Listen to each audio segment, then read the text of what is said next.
ಕಾರ್ತಿಕ ಶುದ್ಧ ದ್ವಾದಶಿ ತುಳಸಿ ಮದುವೆಯ ದಿವಸ ಅವತ್ತು ತಂದ ಸಾಯಂಕಾಲ ಅದನ್ನ ಒಪ್ಪಿಸ್ತಾರೆ ನರಹರ ತೀರ್ಥ ಶ್ರೀಪಾದಂಗಳು.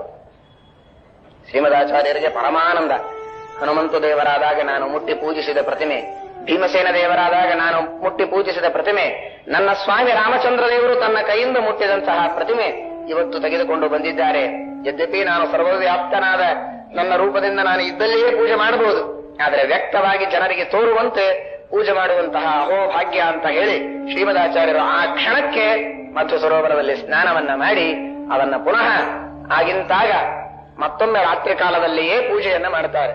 ಆ ರಾಮದೇವರನ್ನ, ಸೀತಾದೇವಿಯನ್ನ, ದಿಗ್ವಿಜಯ ರಾಮದೇವರನ್ನ, ವ್ಯಾಸಮುಷ್ಟಿಗಳನ್ನ ಒಂದು ಸಲ ಭುಜಂಗಿಸಿ ಆದಮೇಲೆ, ಊಟ ಆದ ಮೇಲೆ ಮತ್ತೆ ಬಿಚ್ಚಿ ಪೂಜೆಯನ್ನ ಮಾಡುವ ಪದ್ಧತಿ ಇಲ್ಲದೇ ಇದ್ದರೂ ಕೂಡ ರಾಮದೇವರು ಬಂದದ್ದೇ ಮುಹೂರ್ತ ಅಂತ ಹೇಳಿ ಆ ಕ್ಷಣಕ್ಕೆ ಅದನ್ನ ಪೂಜೆಯನ್ನ ಮಾಡ್ತಾರೆ. ಇವತ್ತಿಗೂ ಶ್ರೀಮಠದಲ್ಲಿ ಆ ಕಾರ್ತಿಕ ಶುದ್ಧ ದ್ವಾದಶಿ ಮಾತ್ರ